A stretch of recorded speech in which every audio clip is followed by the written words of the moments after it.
Je vous le disais en titre, le musée des eaux-de-vie de Lapoutroie fait parler de lui depuis quelques jours.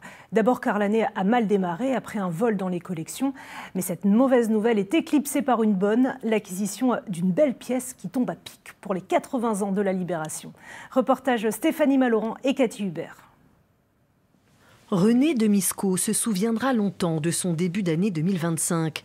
Son musée des eaux-de-vie, ouvert depuis 39 ans, a subi un vol. 2 carafes de quelques dizaines d'euros, mais importantes pour leurs propriétaires. Notamment une qui me sert pratiquement à chacune des visites, puisqu'elle est d'un côté marquée Pernod 45 et de l'autre côté Pastis 51. Et 51, c'est l'année où elle a le droit de remonter de 35 à 45 degrés. Et celle-là, vous la sortez d'où? Alors celle-là, je l'avais heureusement en doule.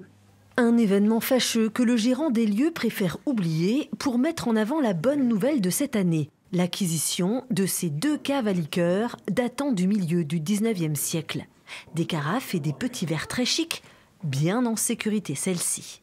J'ai eu la chance cet été d'avoir un visiteur du Bas-Rhin qui m'a dit « j'ai deux caves à liqueurs qui datent de l'époque Napoléon III et qui appartenaient à nos ancêtres et qui a été nommé en 1944 maire intérimaire de Strasbourg par le général Leclerc. René de Miscot aimerait bien trouver d'autres objets en rapport avec les eaux-de-vie qui intègrent la petite histoire à la grande.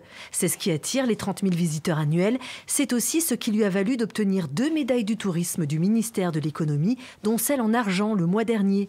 Preuve que ce musée atypique vaut le détour.